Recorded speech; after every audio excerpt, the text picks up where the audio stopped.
Update news Gujarat. હવે નજર કરીએ આજના મુખ્ય સમાચાર પર।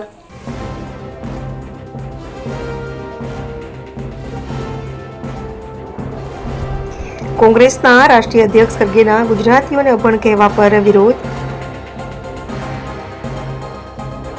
પાલનપુર કલેક્ટર કચેરી બહાર ભાજપ પક્ષ દ્વારા ધરણા પ્રદર્શન।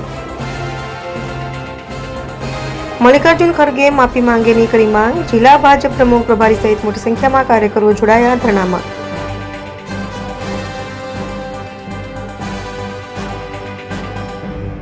કોંગ્રેસ હર હંમેશ ગુજરાતનું અપમાન કરે છે। આ પહેલીવાર શ્રીમાન મલ્લિકાર્જુન ખડગે ગુજરાતનું અપમાન કર્યું એવું નથી। જ્યારે દેશને આઝાદી મળી ત્યારે સમગ્ર ભારત એમ કહેતું હતું કે સરદાર વલ્લભભાઈ પટેલ આ દેશના વડાપ્રધાન બને, ત્યારે પહેલું અપમાન એ ગુજરાતનું કર્યું હતું કોંગ્રેસે અને જવાહરલાલ નહેરુને વડાપ્રધાન બનાવ્યા હતા। અનેક વાર ગુજરાત વિશે અલગ અલગ ખરાબ વાતો સમગ્ર દુનિયામાં વૈશ્વિક નેતા તરીકે જેની છાપ છે એવા આપણા સૌના હૃદયમાં જેનું સ્થાન છે એવા પ્રધાન સેવક નરેન્દ્રભાઈ મોદીને પણ આ કોંગ્રેસના વરિષ્ઠ સોનિયા ગાંધીએ મોતના સોદાગર પણ કહેલા અને ગુજરાતનું અપમાન કરેલું। એટલે કોંગ્રેસ હર હંમેશ ગુજરાતનું અપમાન કરે છે। મલ્લિકાર્જુન ખડગે જ્યારે ગુજરાતના અભણ પ્રજા ગણાવી છે, આપણને અભણ કહ્યા છે। આ કોંગ્રેસના નેતાઓને ખબર નથી કે સમગ્ર એશિયાની અંદર પ્રથમ, દ્વિતીય અને તૃતીય ઉદ્યોગપતિ છે એ અમારા મુકેશભાઈ અંબાણી હોય કે ગૌતમભાઈ અદાણી હોય, એ વેલ એજ્યુકેટેડ પર્સન છે। અમારા લોક સાહિત્યકાર ઝવેરચંદભાઈ મેઘાણીથી લઈ અને લોક કલાકારો સુધી એ બધા પણ વેલ એજ્યુકેટેડ લોકો છે। આ દેશને આઝાદી અપાવવામાં જે મુખ્ય ચળવળની ભૂમિકા મહાત્મા ગાંધીનું ગુજરાત છે, જેને વિદેશની ધરતી ઉપર અલગ અલગ પ્રકારના કોર્સો કરેલા છે। આઝાદી પહેલાંના અમારા રાજવી પરિવારો છે।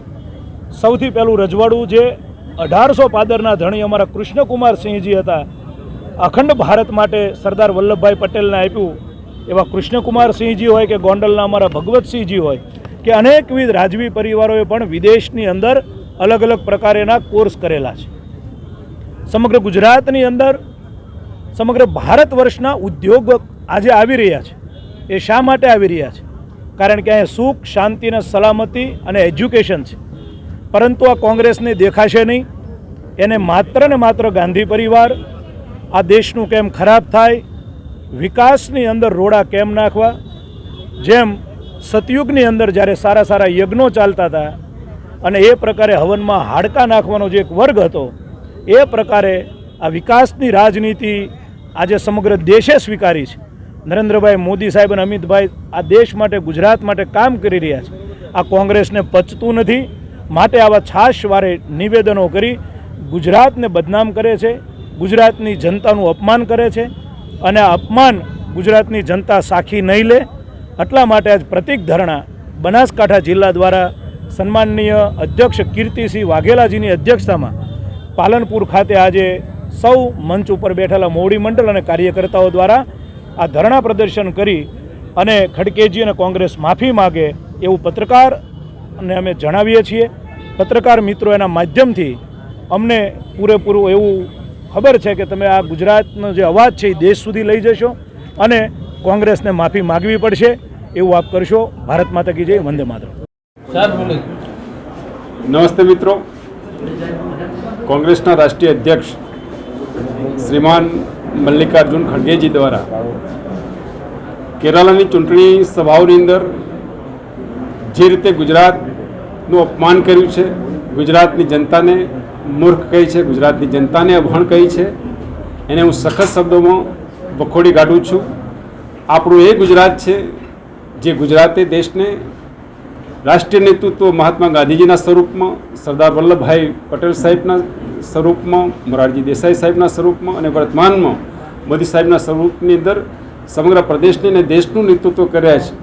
એવા ગુજરાતીઓનું અપમાન કરવાનું કામ કોંગ્રેસ ને કોંગ્રેસના નેતાઓ કરે છે, જે અહંકાર દર્શાવે, જેને હું સખત શબ્દોમાં વગોડી કાઢું છું।